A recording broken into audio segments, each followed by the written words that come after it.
안녕하세요. 비더시드 허범석 팀장입니다. 안녕하세요. 비더시드 이완 대표입니다. 네, 이번 한 주도 스타트업 빌딩 앤 컨설팅 펌 비더시드와 대한민국 대표 스타트업 미디어 벤처스퀘어가 함께 만든 비더시드의 스타트업 위클리와 함께 힘차게 시작하세요.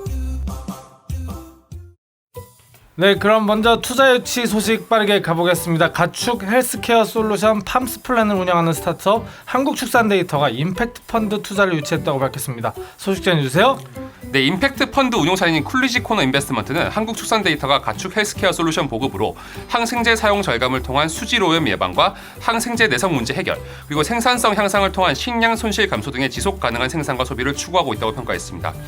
구체적으로 식량 안보, 지속 가능 농업 강화, 건강 및 웰빙, 수인성 질병 방지, 지속 가능한 소비 등에서 UN SDGs 기준을 충족해 임팩트 펀드 투자를 결정했다고 하는데요. 한국축산데이터는 임팩트 펀드 투자 유치 성공과 함께 가축 헬스케어 솔루션 기술 고도화를 통해 축종 확장 및 생산자와 소비자 모두를 위한 사업 모델 고도화에 나설 계획이라고 합니다. 네, 가축 헬스케어 솔루션 팜스플랜을 만든 한국축산데이터의 투자 유치 정말 축하드리고요. 앞으로도 축산 산업의 발전을 위해 기여해 주시길 바라겠습니다. 다음으로 소상공인 세금 절약 서비스 앱 리드넘버를 운영하는 주식회사 리드넘버가 프리시리즈 A 투자 유치를 마무리했다고 밝혔습니다. 이는 올해 상반기 유치한 시드 투자를 이어서 후속 투자 유치입니다. 소식 전해주세요. 리드넘버는 가입자들의 금융 데이터 중 세액 공제가 가능한 데이터를 축출 반영하여 세금을 절약해주는 앱 서비스인데요. 앱을 다운로드해 사업장의 금융 정보를 입력하면 홈택스, 여신금융협회, 배달앱, 이커머스, 은행 등의 정보를 연동해 세금 공제 항목을 반영하는 형태로 이용자들의 절세를 돕는다고 합니다. 절세된 금액은 리드넘버 앱에서 바로 확인 가능하며 올 상반기에는 앱 채팅 기능도 추가되어 서비스 이용 고객들이 실시간 채팅으로 각종 세무 업무를 처리할 수 있다고 하네요. 네, 투자 유치 축하드립니다. 앞으로도 지속적인 기술 개발을 통해 세무뿐만 아니라 노무, 법무 등 확장된 영역을 제공하는 소상공인 전문 서비스 플랫폼으로 도약할 수 있길 바라겠습니다. 다음으로 온라인 코딩 교육 플랫폼 주식회사 앨리스가 총 105억 원의 시리즈 B 투자를 유치했다고 밝혔습니다. 앨리스가 현재까지 확보한 누적 투자액은 총 135억 원이라고 하네요. 소식 전해주세요. 네, 앨리스는 이번 투자 유치를 통해 기존 B2B 기업 교육과 B2C 코딩 교육 서비스, 즉 앨리스 아카데미를 강화하는 것은 물론 향후 코딩 교육과 일반적인 비대면 교육이 플랫폼 내에서 모두 가능하도록 통합 서비스를 제공하는 방향으로 사업 영역을 확장할 계획이라고 합니다. 네, 온라인 코딩 교육 플랫폼 앨리스 투자 유치 정말 축하드리고요. 비대면 시기에 도움이 되는 아이템이니만큼 앞으로도 쭉쭉 성장하시길 바라겠습니다. 다음으로 롯데 엑셀러레이터가 언니의 파우치를 운영하고 있는 K-뷰티테크 기업 라이클에 20억 원의 투자를 완료했다고 밝혔습니다. 소식 전해주세요. 네, 롯데는 누적 200만 다운로드를 기록한 언니의 파우치 플랫폼과 라이클의 사업성과 해외 성장성을 높게 평가하여 이번 투자를 결정했다고 하는데요. 라이클에 대한 투자를 통해 롯데그룹의 유통 채널을 위한 경쟁력 있는 뷰티 브랜드 소싱을 강화한다는 계획입니다. 라이클은 이번 투자를 바탕으로 언니의 파우치 플랫폼 및 데이터 분석 고도화를 통한 롯데 온라인 마케팅 유통 채널과 다양한 시너지 창출, 언파 코스메틱 혁신 화장품 제품 개발 및 마케팅에 주력할 계획이라고 합니다. 네, 투자 유치 축하드리고 앞으로도 많은 발전하시길 바라겠습니다. 네, 다음 코너는 한 주간의 스타트업 뉴스를 통해 시장 트렌드에 대해 간단하게 알아보는 마켓 위클리입니다. 다양한 플랫폼들이 이용자들의 후기에 집중하고 있는데요. 소비자들이 직접 작성하는 후기는 다른 유저에게 실용적인 정보를 제공하고 제품과 서비스의 질을 높이는 데에도 중요한 역할을 하기 때문입니다. 특히 최근에는 부작용이나 문제점을 가감없이 알려주는 불편한 후기의 가치가 높아지고 있는데요. 솔직한 후기들은 소비자들의 객관적인 소비 판단을 도울 뿐 아니라 기업들에게는 문제점을 개선하고 고객 만족도를 높여갈 수 있는 단초를 제공해 주기도 합니다. 다양한 형태로 후기를 활용해 이용자의 편의와 권리를 높여나가는 모바일 앱들을 소개하는 시간을 가져보겠습니다. 네, 먼저 부작용 후기 제공으로 정보의 균형을 잡았다고 평가받는 바비톡입니다. 성형 정보의 바비톡은 부작용 후기를 별도로 모아 제공하는 부작용 톡을 운영하고 있습니다. 최근에는 성형 정보 플랫폼과 커뮤니티의 활성화로 비교적 쉽게 성형 후기를 접할 수 있게 됐는데요. 그러나 여전히 소비자가 관심을 가지고 있는 특정 부위에 대한 부작용 후기 정보들은 얻기 쉽지 않은 상황입니다. 바비톡은 이러한 문제를 파악해 지난해 부작용 톡을 개설하고 유저들에게 균형 잡힌 정보를 제공하고 있습니다. 부작용 톡에서 이용자들은 수술 부위별로 직접 겪은 부작용 후기를 작성해 공유하고 같은 소비자의 입장에서 신중한 결정을 권고하기도 합니다. 네, 유저들이 올바른 성형 결정을 내리기 위해서 부작용 후기는 꼭 확인해야 할 정보일 텐데요. 바비톡은 부작용 후기를 통해 유저들이 균형 잡힌 시각을 바탕으로 불필요한 수술을 최소화하고 보다 신중하게 성형 결정을 내리는 데 큰 도움을 주고 있다고 평가받고 있습니다. 네, 다음 소개드릴 기업은 화장품 살 때 이제는 필수적으로 사용하는 앱이죠. 바로 화해입니다. 화장품 정보 플랫폼 화해는 업계에서 가장 많은 리뷰 작성자 수를 기록한 앱입니다.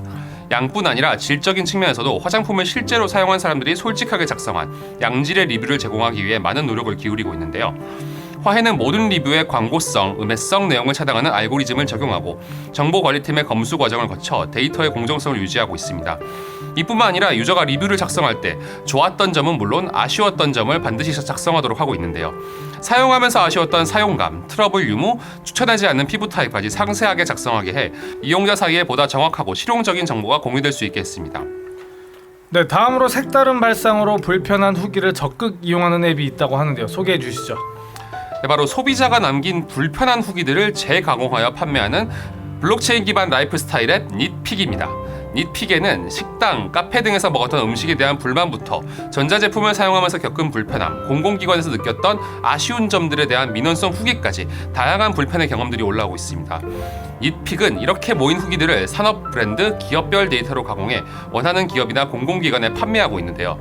불편 소감을 남긴 이용자에게는 블록체인 기반 포인트인 박스를 포상으로 제공하며 모인 박스로는 기프티콘을 구매할 수 있습니다. 소비자에게는 불편한 사항을 표현할 기회를 제공하고 기업에게는 소비자의 목소리를 전달하는 역할을 하며 양자에게 더 나은 소비 환경을 만들어가고 있다고 평가받고 있습니다. 네, 마지막으로 오늘 소개드린 기업 중 가장 규모 있는 스타트업인데요. 바로 우리 동네 중고거래 플랫폼 당근마켓입니다. 네, 당근마켓 모르시는 분 이제 없겠죠.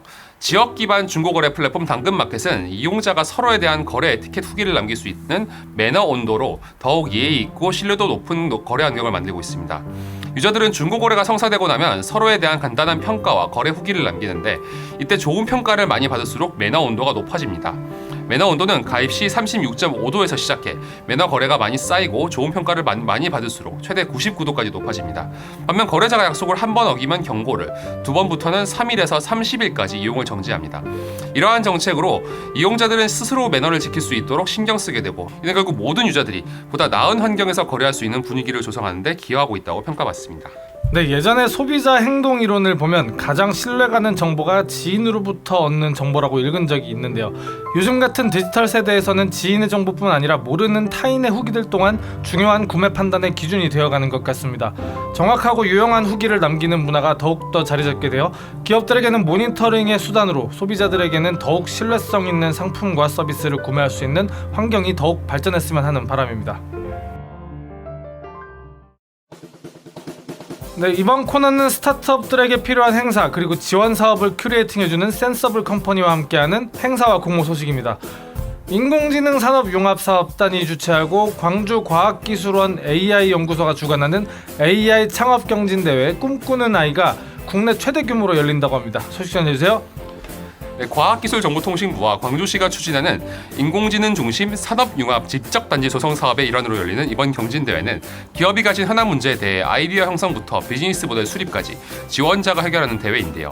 시장이 요구하는 아이템을 발굴할 뿐만 아니라 성공적인 창업을 유도하는 데 목적을 두고 있습니다.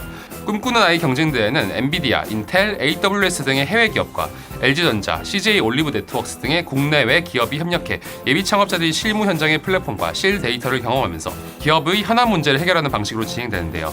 올해 첫 출발을 시작하는 경진대회인 만큼 주력 사업인 헬스케어, 모빌리티, 에너지, 가전, 문화 위주의 종목별 예선 및 본선을 진행할 예정입니다. 네, 꿈꾸는 아이 경진대회는 10월 9일까지 온라인으로 참가자를 모집해 10월 중순 예선과 11월 본선을 거쳐 각 종목별 최종 우수자를 가릴 예정입니다. 총 상금은 약 2억 3,400만 원으로 국내 최대 규모라고 하니까 관심 있는 분들의 많은 참여 바랍니다. 다음으로 과학기술정보통신부가 한국인터넷진흥원, SK텔레콤 그리고 GSITM과 비대면 무인 서비스 정보보호 해커톤 대회 참가팀을 모집한다고 밝혔습니다. 소식 전해주세요. 네, 이번 대회에서는 비대면 기술이 확산함에 따라 증가하는 무인 점포와 무인 택배 등 관련 서비스 안전 문제 해결에 대한 아이디어를 모은다고 하는데요. 4인 이하 팀을 꾸리면 예비 창업자, 스타트업 재직자, 대학생 등 누구나 참가할 수 있습니다. 대회 접수 기간은 25일부터 오는 10월 21일까지고요. 오는 26일 예선에서 21개 팀을 정하고 11월 9일 결선에서 최종 7개 팀을 선정해 시상하며 해커톤 우수 성적팀에는 총 4천만 원의 상금과 상장을 수여한다고 합니다. 네, 구체적인 접수 방법, 참가 신청, 해커톤 과제, 그리고 세부 일정 등에 대한 내용은 한국인터넷진흥원 홈페이지에서 확인할 수 있으니까 많은 참여 바라겠습니다. 네, 여기까지 저희 비더시드가 준비한 한 주간의 스타트업 주요 뉴스였습니다. 계속해서 저희 위클리를 들어주시는 분들 너무 감사합니다.